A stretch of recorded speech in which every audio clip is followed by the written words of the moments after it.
Сайн байцгаана уу, энэ өдрийн мэндийг хүргэе. За барилга бүтээцийн инженерүүдэд зориулан автоскривитийн барилга бүтээцийн хичээл орж эхлэх гэж байна. За тус хичээлээр ерөнхийдөө юу голчлон орох вэ гэхээр ерөнхийдөө хальт ерөнхий агуулга маань харагдаж байна. За зүйлээ гол зүйл гэвэл ерөнхий нэг дурын жишээ барилга сонгож аваад тухайн барилгынхаа модулийг үүсгээд харамт урчлалын мөн үүсгэн.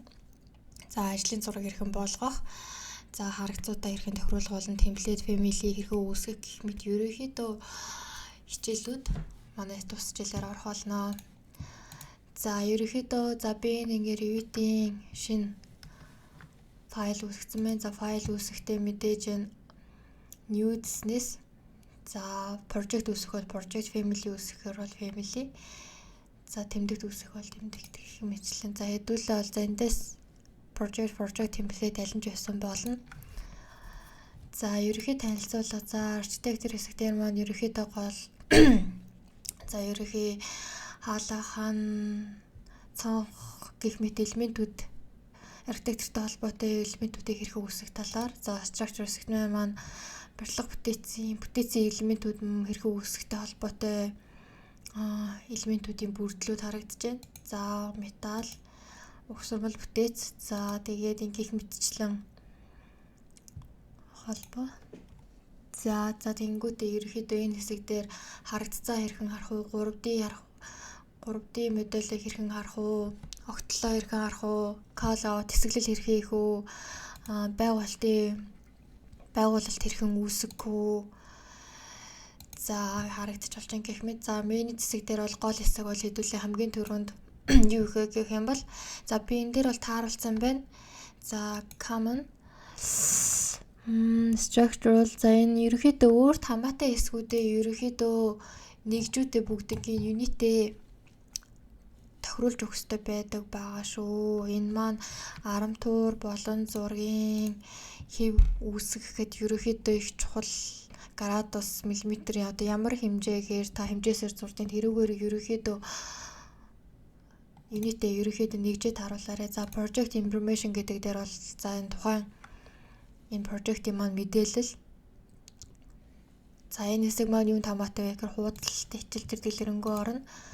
За материал гэсэн хэсэг дээр бол за би энд үүсгэсэн байгаа. За би жишээлбэл ерөнхийдөө материал их чухал шүү. Яагаад вэ гэх юм бол та одоо жишээлбэл за хэдүүлээ нэг дурын нэг материал үүсгээл та хуучаал баган дам нуруу за цутгамлаханы дээр зурлаа гэж бодоход үүсгэж буй одоо энэ тухайн элементүүд бүр дээр бид нэр материалаа зааж өгдөг. За жишээлбэл энэ барилга дээр за би B25 ангийн ч юм уу те бетонтой материалаа яаж үзэхэд би ингээд ерөнхийдөө ингэж за тэмдэгтэй харагдцуудаа ингэж үүсгэж өгөхөөс гадна за ерөнхийдөө энэ материал үүсгэснээр ижил материалтай байвал элементүүд мань хоорондоо join хийгддэг байгаа. За энэ үүсгэх явцад харагдана. За параметр хичээл дараагаар орно. За additional setting гэдэг хэсгээр юу байх вэ гэхээр за хэдүүлээ line weight руу ороод ерөнхийдөө за энэ ер нь янз харагдаж байгаа. За би ерөнхийдөө манай зурган дээр 10 масштаб, 20 масштаб, 50, 100, 200 гэх мэтчлэн масштабтай зурагнууд ерөнхийдөө хэрэгтэй учраас за би масштабнууд add хэсэг дээр ороод эндээсээ сонгоод жишээлбэл ингэж үүсгэсэн байгаа. За энэ хажуудалд ингэ үүссэн байна. За 1 2 3 4 гэдэг маань ерөнхийдөө зургийн маань энэ одоо 1 гэдэг дугаартай зураас маань ерөнхийдөө иймэрхүү өргөнтэй зураас байна.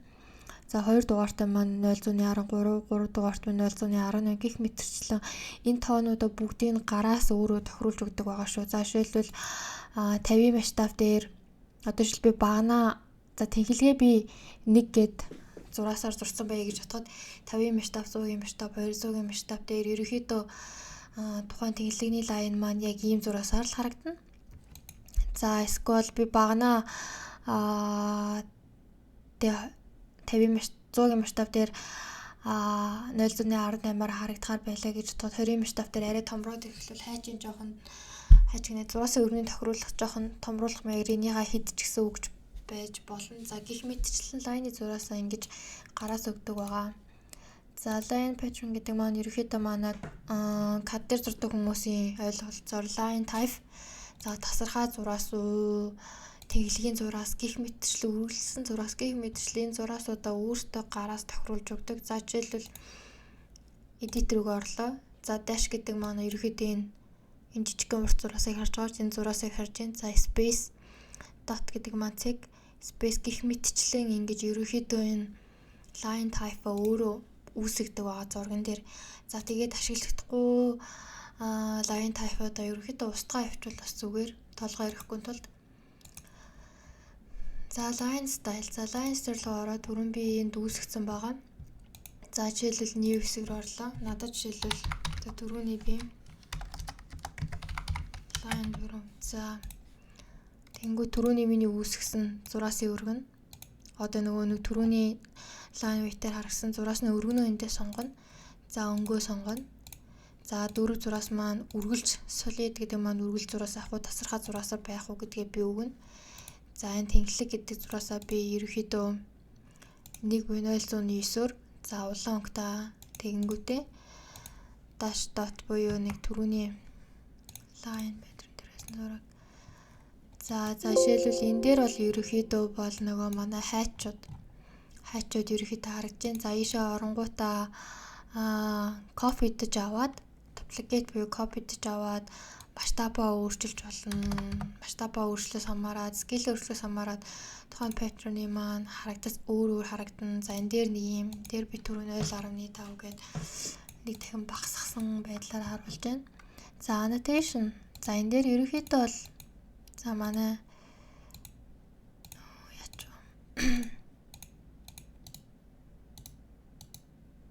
за нэг тийж байгаа. За гих мэтчлэн ийм хэсэг байна.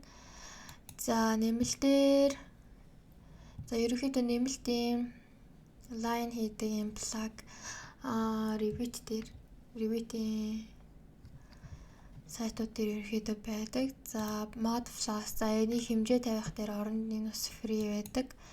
За гих мэтчлэн за modify ерөөхий бидний одоо ашиглах зэстүүд харагдаж байна. Copy paste тий mirror хийх үү, copy move хийх үү, пенл хүү гих зураас таслах уу гэх мэт иймэрхүү юмнууд харагдаж байна.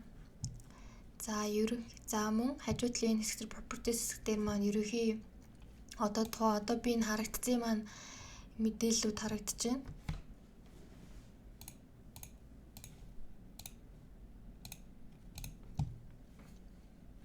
За жишээлбэл одоо энэ зураг маань хэдийн масштабтай харагдаж байна. За энэ дээр ерөөхдөө харагдсан энүүгээр өөрчлөлт болдог шүү. За би 100-ийн масштабтай энэ харагдцыг өөрчилмөр байна уу тийм 50 25 за эсвэл надад 150 хэрэгтэй байвал би энэ дээр 150-ийг өгч чинь тий. За энийгээ дагаад ерөөхдөө энэ график хэсэг маань энэ утгууд маань өөрчлөгдөд явж байна. За энэ харагдсан маань architecture-ийн хэсэг хамаатай юу, structural хэсэг хамаатай юу гэдгээс хамаарат энэ байгуулт маань ийшээгээ шилжиж орж байна. За тэгэнгүүтээ өөрөөр за ерөөхдөө энэ copy хэсэгж байгаа одоо ингээд харагдсан маань хэсэг харагдаж байна.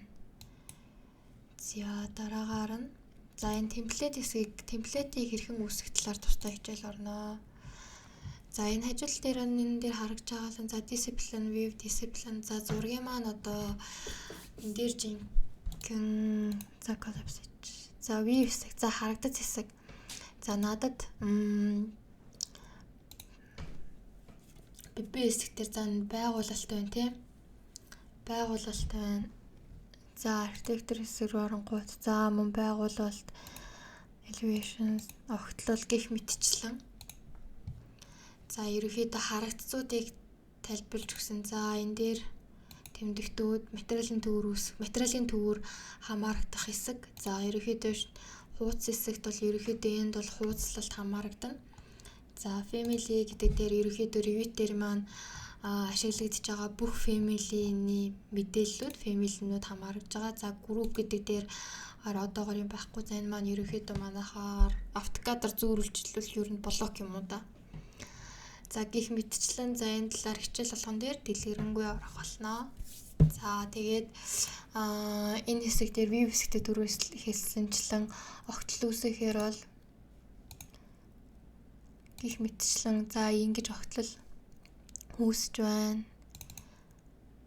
За ерөнхийдөө энэ нөгөө нэг энэ building section гэдгээс хамаарат энэ миний хийсэн огтл маань иймэрхүү тусдаа юм хэсэг рүү орчих чинь. За эсвэл энэ маань working гэх юм бол working хэсэг рүү орчих ч юм уу те. За яг энэ хэсэг маань яаж үүсэж байгаа, яаж явж байгаа талаар дэлгэрэнгүй тусдаа орох болно. За баярлалаа. Ерөнхий танилцуулга маань юм байлаа.